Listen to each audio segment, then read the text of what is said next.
പണ്ട് തളിപ്പറമ്പ് മണ്ഡലത്തിൽ കണ്ണൂർ ജില്ലയിലെ വിസ്മയ പാർക്ക് വരുമ്പോൾ ഇതേപോലെ തന്നെയായിരുന്നു, വലിയ തർക്കമായിരുന്നു. ഇവിടെ വെള്ളം. അന്ന് ഞാനതിൻ്റെ പ്രസിഡൻ്റായിരുന്നു. ഞാൻ പറഞ്ഞു വെള്ളം ഞങ്ങൾ ഉണ്ടാക്കും. അതെങ്ങനെയാണെന്ന് വെച്ചു. അപ്പോഴാണ് പറഞ്ഞത് മഴവെള്ള സംഭരണി ഉണ്ടാക്കുന്നു. 8 കോടി ലിറ്റർ വെള്ളം സംഭരിക്കാനുള്ള മഴവെള്ള സംഭരണി അവിടെയുണ്ട്.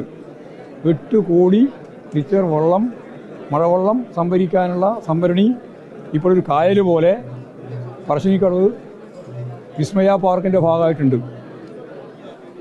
ആർക്ക് വേണമെങ്കിലും പോവാം, അന്വേഷിക്കാം, കാണാം. ഇപ്പോൾ നിലവിലുണ്ട്, വർക്ക് ചെയ്തുകൊണ്ടിരിക്കുക, കുറേ കൊല്ലമായി.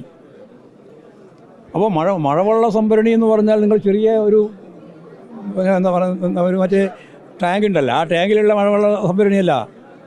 5 ഏക്കർ സ്ഥലം പൂർണ്ണമായിട്ടും മഴവെള്ള സംഭരണത്തിന് വേണ്ടി ഉപയോഗിച്ചാൽ ഞാൻ ഈ പറഞ്ഞ 10-15 കോടി ലിറ്റർ വെള്ളം സംഭരിക്കാനുള്ള സൗകര്യം ഉണ്ടാവും. ഞങ്ങളിപ്പോൾ 8 കോടി ഒരു തരത്തിലുള്ള പ്രശ്നം വേണ്ട കാര്യമില്ലല്ലോ. പറശ്ശിനിക്കടവിൽ ഇപ്പോൾ ഒരു തുള്ളി വെള്ളം വരെ നമ്മൾ ഉപയോഗിക്കുന്നില്ലല്ലോ. ഒരു തരത്തിലുള്ള ആശങ്കപ്പെടേണ്ട കാര്യമില്ല. പൂർണ്ണമായിട്ട് വെള്ളം അവിടെ നിന്ന് ഉണ്ടാക്കുകയാണ്. 8 കോടി ലിറ്റർ വെള്ളം സംഭരിക്കാനുള്ള ശേഷി അവിടെയുണ്ട്. അതിപ്പോൾ ഓരോ സീസണിലും മഴ വരുമല്ലോ, അതിനനുസരിച്ച് സംഭരിച്ച് നിറയുമ്പോൾ മാത്രം പുറത്തേക്ക് വിട്ടാൽ മതി വെള്ളം.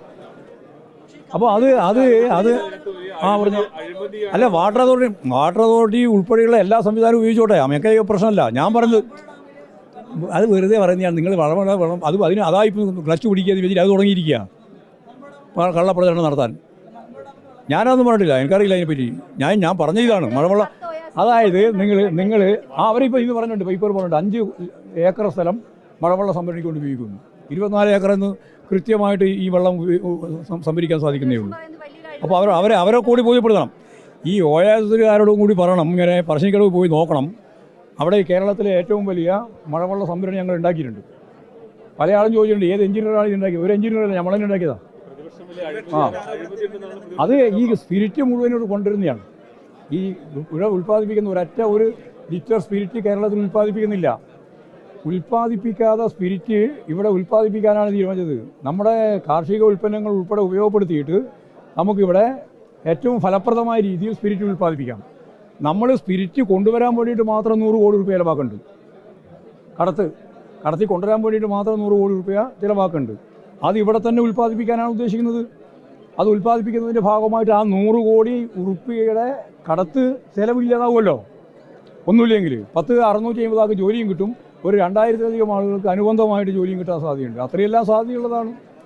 മാത്രമല്ല പിന്നെ ഇത് വന്നാൽ ഭയങ്കരമായ രീതിയിൽ യൂത്ത് കോൺഗ്രസും എന്തൊക്കെയാണ് പറയുന്നത്, ഭയങ്കരമായിട്ട് ഇവിടെ നിന്നൊരു തുള്ളി മദ്യം കൊടുക്കാൻ പറ്റില്ലല്ലോ. അഥവാ മദ്യം ഉൽപ്പാദിപ്പിക്കാൻ ഉദ്ദേശിക്കുന്നില്ല, സ്പിരിറ്റാണ് ഉദ്ദേശിക്കുന്നത്. ആദ്യത്തെ ഭാഗം സ്പിരിറ്റാണ് ഉദ്ദേശിക്കുന്നത്. അപ്പോൾ സ്പിരിറ്റ് ഉൽപ്പാദിപ്പിച്ചാൽ ഇവിടെ നിന്ന് മദ്യം ഉണ്ടാവില്ല. മദ്യം ഉണ്ടാക്കണമെങ്കിൽ വേറെ സംവിധാനം ഉണ്ടല്ലോ ഗവൺമെൻറ്റിന്. അതുമാത്രമല്ല, വിതരണം ചെയ്യുന്നത് മുഴുവൻ ബീവറേജ് കോർപ്പറേഷനല്ലേ. ഈ കേരളത്തിൽ വേറെ എവിടെന്നെങ്കിലും മദ്യം വിതരണം ചെയ്യാൻ പറ്റുമോ? കേരളത്തിലെ ഗവൺമെൻറ്റിന് മാത്രമേ മദ്യം വിതരണം ചെയ്യാൻ സാധിക്കുള്ളൂ.